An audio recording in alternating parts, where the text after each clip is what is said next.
Bienvenidos, muy buenos días. 6 de la madrugada, 40 segundos. Terminó la reunión del presidente Petro con el Papa Francisco en el Vaticano. Acaba de revelar allí, en los jardines del Palacio Vaticano, el presidente Petro la posibilidad, que hablaron con el Papa, de que un ciclo de diálogo en las conversaciones de paz con el ELN se desarrolle allí, en el Vaticano.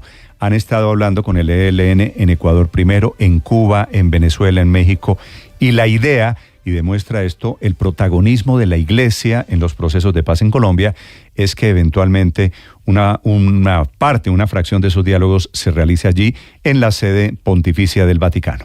Hablaron en la Biblioteca Papal, desde donde el Papa reza el Ángelus cada domingo. Hablaron de este tema, de la paz en Colombia, de la paz en el mundo, del papel de la Iglesia en los procesos de paz. Al presidente Petro lo acompaña el canciller Leiva, la ministra de Ambiente Susana Muhammad, el embajador de Colombia allí en la Santa Sede, se llama Alberto Espina, y sorpresivamente el cuestionado subdirector de RTBC, Holman Morris. De regalo le entregaron al Papa una bolsa de café y una ruana. Aunque la Casa del Nariño dice que es un poncho artesanal, a mí la verdad me parece que es una ruana muy típica del altiplano cundiboyacense, que es de una tela más gruesa, más motosa. El poncho, digo entre paréntesis, más de Antioquia o más livianito en el eje cafetero o en los llanos orientales, es de una tela diferente. Pero bueno, eso fue lo que le llevaron al Papa esta mañana. Terminado el encuentro en el Vaticano, ahora sí el presidente Petro regresa a Bogotá. La reunión con el Papa era el último evento del viaje que comenzó en Guatemala, pasó por Davos y ahora termina hoy en Roma. Bienvenidos, vamos a hablarles de ello desde Roma, donde el presidente Petro también está celebrando una buena noticia para la economía colombiana, que dice el presidente encontró una senda de crecimiento sostenido, que está celebrando un poquito de manera exagerada el crecimiento económico de la economía el pasado mes de noviembre. Es cierto, nos aleja de la posibilidad de una recesión.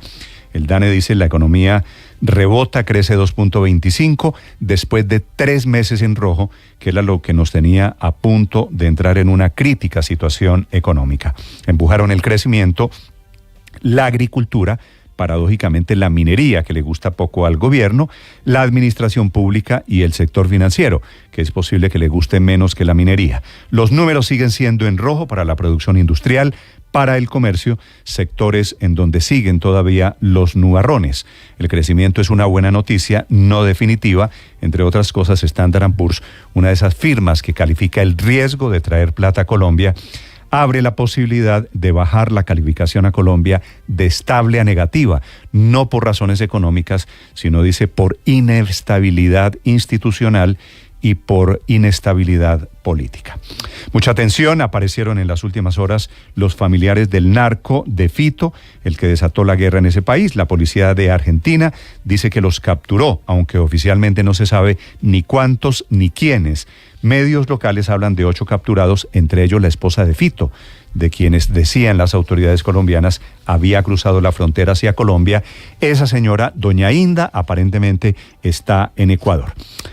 Hablando del presidente Gustavo Petro, atención, el presidente Petro desmiente que sea familiar de Noel Petro, el burro mocho. El presidente Petro, que lo había dicho en su biografía, dice que es tío del papá, dice, o primo del papá, dijo en campaña que Noel Petro había votado por él. Ahora el presidente Petro, por un tema diferente, dice, corrigiendo a un medio de comunicación La Silla Vacía, que Noel Petro no es su familiar. Y también dice que Alberto Merlano no es familiar de su esposa Verónica Alcocer.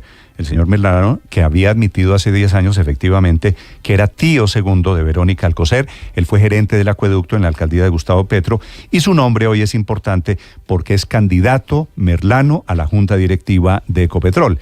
Y por intentar desligarse de Merlano, el presidente Petro termina negando a su tío, al burro mocho.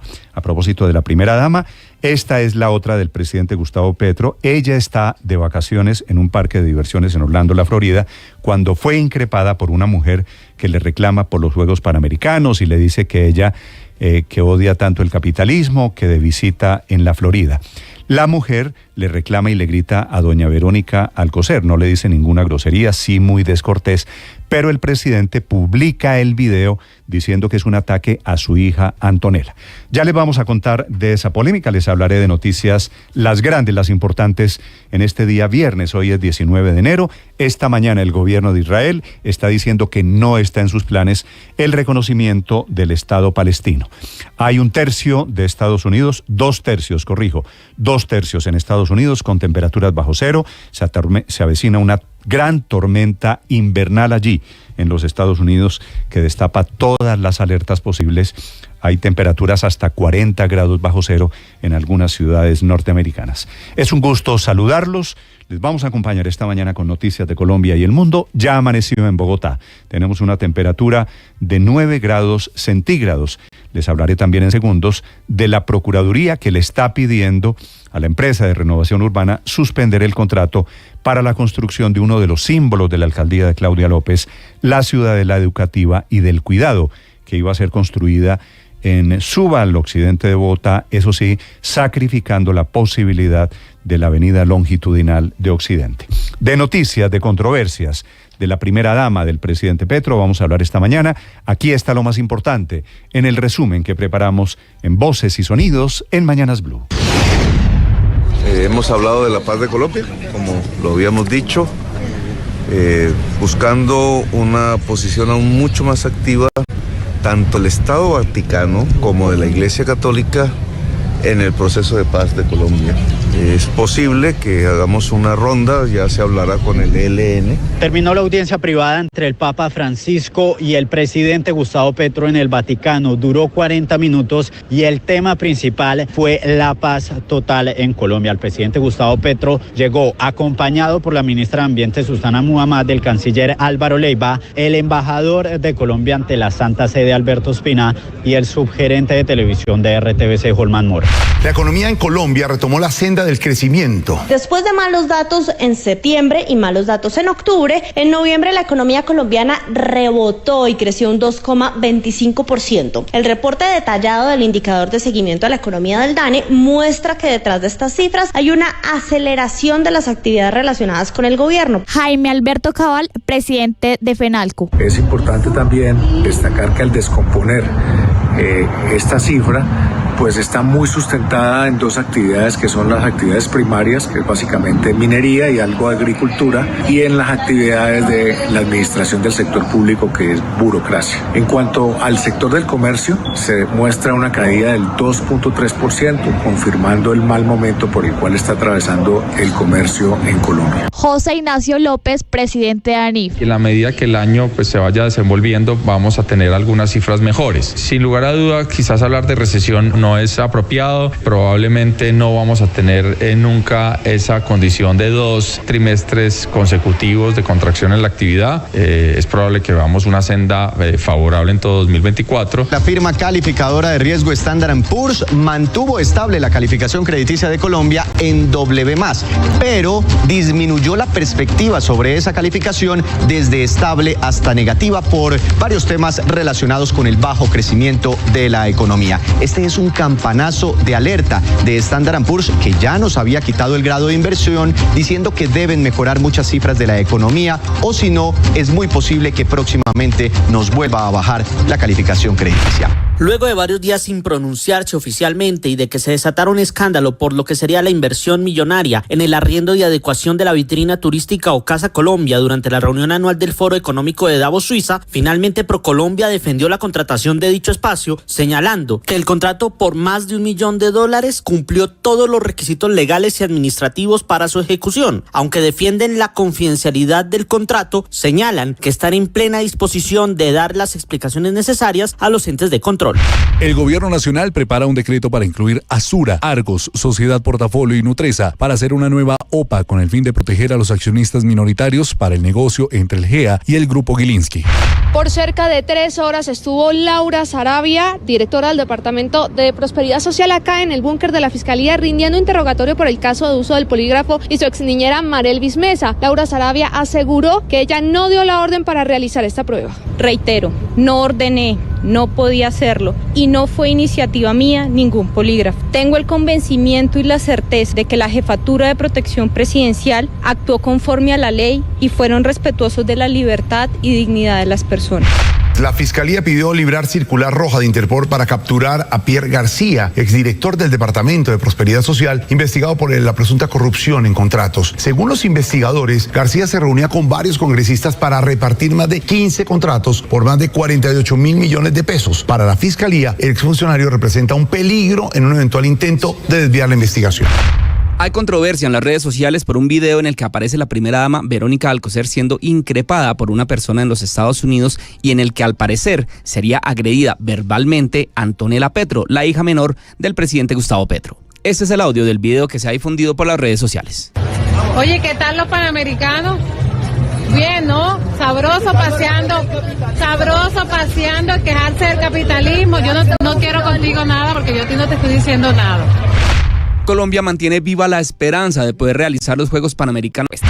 Terminó el tercer ciclo de diálogos entre el gobierno nacional y las disidencias de las FARC al mando de alias Iván Mordisco. En el acuerdo, las disidencias reafirman la suspensión de las retenciones con fines económicos, es decir, se comprometen a no secuestrar. También se comprometen a prevenir el contacto armado, a permitir el retorno de civiles y combatientes, la realización de corredores humanitarios y acatamiento del DIH para integrantes de sus estructuras. Habla Franco Ramírez, miembro de las disidencias en la mesa de diálogo. También se logró acordar en las partes la prórroga del cese al fuego, se extendió por 6 meses más, va hasta el próximo 15 de julio. Otros aspectos positivos es la participación real y efectiva de las comunidades en la construcción de la agenda. Los enfrentamientos entre el ELN, las disidencias de las FARC y el Clan del Golfo siguen causando zozobra y temor entre las poblaciones del sur de Bolívar. El alcalde de Arenal del Sur, Ramón Sayas, alertó que por cuenta de estos enfrentamientos en la vereda La Dorada, 20 familias tuvieron que desplazarse en las últimas horas. Con un riesgo inminente de que aumenten este número de familias desplazadas, porque aún continúan estas disputas, estos enfrentamientos. La Procuraduría General de la Nación pidió a la empresa de renovación y desarrollo urbano de Bogotá suspender el contrato para la construcción de la ciudadela educativa y del cuidado en Suba, donde el distrito tiene predios que iban a ser destinados para la avenida longitudinal de Occidente. Las autoridades de la Florida están en máxima alerta. Los tentáculos de la organización transnacional El Tren de Aragua habrían llegado a esta zona de Estados Unidos. Un presunto integrante del grupo criminal fue capturado por secuestro y asesinato. Yurwin Salazar, de 23 años, sería una de las personas involucradas en el secuestro, robo y asesinato del inmigrante venezolano José Luis Sánchez, de 43 años, quien fue hallado sin vida en el interior de su carro, amordazado y golpeado. Richard Díaz, abogado penalista. Preparado, premeditado, calculado, pensado y además es bien agresivo. Esto es un delito que pocas veces vemos aquí en Miami. Cerca de 50 muertes se han presentado de costa a costa en Estados Unidos desde hace una semana por cuenta de las condiciones climáticas extremas. Uno de los estados más afectados es Tennessee, donde ha habido 14 muertes. Más de 80 millones de estadounidenses en 30 estados están en alerta por frío o por tormentas de nieve, desde Montana hasta Nueva Jersey. En algunos estados se esperan hasta 15 centímetros de nieve en las próximas horas. Benjamín Netanyahu, primer ministro de Israel desafiante, descartó cualquier proceso de paz que conduzca al reconocimiento del Estado palestino, distanciándose del acuerdo que trabajan Arabia Saudita y Estados Unidos. En tanto, sigue el ataque de los hutíes a los barcos que entran en el Mar Rojo, pero ahora anuncian que harán una excepción. Se comprometen a no agredir a los barcos de bandera rusa y de bandera china. Vaca, pierna derecha, toma carrera, atención, se impulsa el balón al fondo, ¡gol! Junior ganó 1-0 a Millonarios y se puso en ventaja en la Superliga. El gol fue obra de Carlos Vaca, quien de penal destrabó un partido igualado que se jugó en el Metropolitano de Barranquilla. El partido de vuelta de la Superliga será el próximo miércoles 24 de enero en el Campín de Bogotá. Estás escuchando Blue Radio.